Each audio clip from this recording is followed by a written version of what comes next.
Welcome, everybody, to this episode of Work Punks. As always, we are answering your work-related questions, and for that, we have in the hot seats Colin Newlyn of Decrapify Work, Ben Simpson of VitalOrg, and myself, Paul Jansen of TrustWorks. Our first question, over to you, Colin. Yeah, the first question is somebody saying, I am intrigued by the 4-day working week. How can that possibly work? It's a fairly common response, isn't it? It's like, hang on a minute, we do 5 days. How can you do like four? It doesn't. And I think the one thing that people get really stuck on is the idea of the 4-day week. There are variants of it, but the general interpretation is you work 4 days, but you still get your full salary. And people think that that must be, that can't can't possibly add up. And the bit that adds up, of course, is the proviso that you have to be as productive over your 4 days as you are over your 5 days. And what it highlights is just how much time people waste at work. And actually, the impossibility of working flat out for 5 days, which people deal with by, coming in and having their breakfast at their desk instead of before they get to the office and having a chat to people and, talking about what was on the telly last night and all sorts of things people do to sort of slow down the day to a pace they can cope with. So so that's how the maths of it works really. And from what I understand from the ones I've looked at, what it forces people to do is be much more deliberate about their work, to look at what they're doing, to collectively look at like, well, what are we doing that's not good use of time? Hmm. Can we redesign it? Can we just stop it? Um, and yeah, it turns out there's a good 20% of a working week that it can easily be pulled out, and people can use that time, to rest and recuperate, um, build up their energies, connect with family and friends, all that stuff that's really good for your well-being, which actually means you perform at a higher level during the rest of the week. Um, so that's how it works. And I mean, they've done a number of rounds of experiments where a group of companies get together, and in the last one, I think all of the companies um, have decided to adopt it permanently. And in previous rounds, it's a very high take-up rate. So, I mean, it seems to work. For me, this one really is. It's a tin of worms, and I really want it to work. Um, and there's been a lot of published data that Colin's alluded to that demonstrates that it does. For the sake of a good conversation and a bit of constructive dissent, I would offer the kind of some of the following thoughts. I think you need to be quite careful what questions you're asking, whether you're verifying it's successful or not. It is a bit, if you ask people, do you think you're more productive working 4-day week, knowing that if you answer no, you'll go back to five, surprise, surprise, what the answer that you'll get. I know the studies that have been done have been a lot more rigorous than that. I've had experience of two organisations that I've got to know quite well that have chosen this route, and just some things to bring a bit of colour to the conversation from those. I think, you know, Colin framed it perfectly. There's a shitload of waste that goes on in organisations.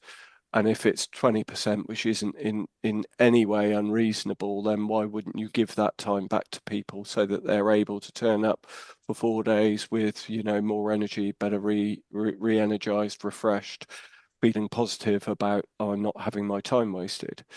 I think some of the organizations that have chosen to do this are pretty good at cutting out that crap anyway and that bureaucracy. So they're already quite a tight ship. And one organization that I have experience of, I think probably fell into that category. So there was a bit of bureaucracy, a bit of non-value adding activity that they were able to strip out. They certainly got a lot more effective at meetings, for instance. They gave their people a lot more tools and techniques to help them with their own personal productivity. But the unintended consequence of that is all of that sort of social lubrication. There wasn't time for that either. And I think the long-term effects of that, especially as, 10, 15, they weren't a high turnover business, but 10, 15% turnover. There actually wasn't that much of that stuff for those new people to experience and feel part of the tribe, because I've only got 4 days, so my head's down. I've got to get shit done.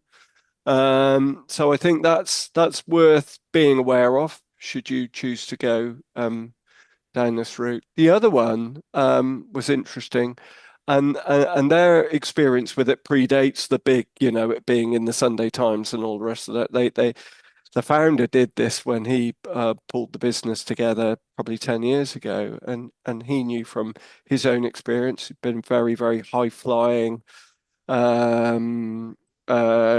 senior leader within financial services, your role, Paul, and I think he intuitively knew if we want to get the best out of our people, we're probably not going to get 120% out of them 5 days a week, but we might get 100% out of them 4 days a week. And the deal there was that they all took Friday. I was getting paid on Friday, so each person was invited to talk about how they'd used that time. Oh, I was caring for my mum, or I decided to do a day's volunteering, or I did this mega mountain bike ride, or I did, and just talk about it in a way that it's made me feel good, and I'm showing up. I'm showing up really, really well. But one or two members of the team were really, really uncomfortable with disclosing it's not your business what I get up to. Hang on, you were in our pay for Friday. We haven't taken the money away. We've gifted you a day. All we're asking for is how I've used that day to restore myself, rejuvenate myself. And the whole thing began to unravel because there were a couple of people who really became quite entrenched. So yeah, it opens the door to all sorts of unexpected nuances of human behavior.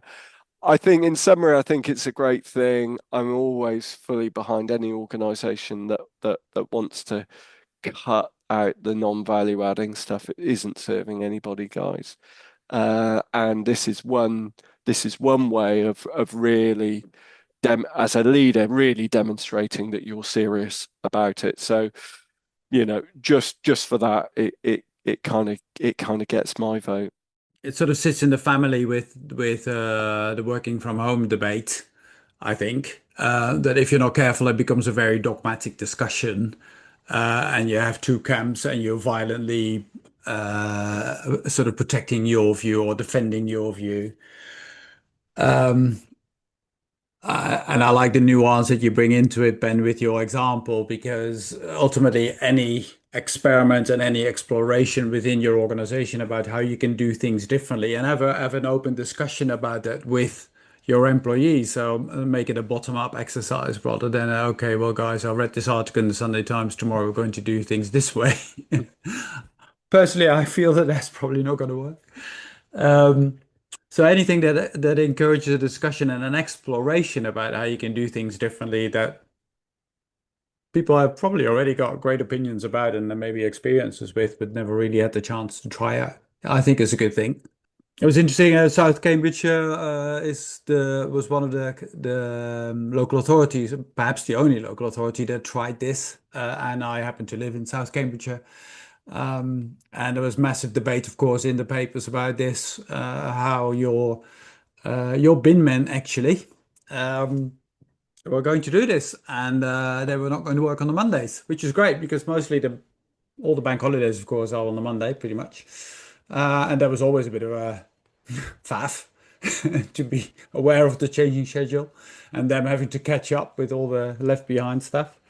So that's not an issue anymore. And they've had great improvement in recruitment and retention for those jobs. So actually it's going really well. But of course, for political point scoring purposes and other reasons, there was massive uproar against it. If you're considering exploring this for your department or your organization, then remember what my esteemed colleagues just said about this is not just about squeezing that same amount of work and the same amount of meetings and the same amount of reporting requirements and the same amount of other value added and pointless work into those 4 days, but actually have a thorough look at how you fill those days and which things can actually be done differently and perhaps can be eliminated altogether. And then I think that's an exercise that any organization or any team should be doing on a regular basis. Well, one of the interpretations that was tried was doing the 40 hours of the week across 4 days. And pretty much all the staff hated it. They wanted to go back to 5 days because 10 hours is a long work day. Yeah. And they didn't feel that was beneficial to them. But they didn't do anything to cut out the unnecessary, all the unnecessary stuff. Yeah. So yeah, and I think also Ben's just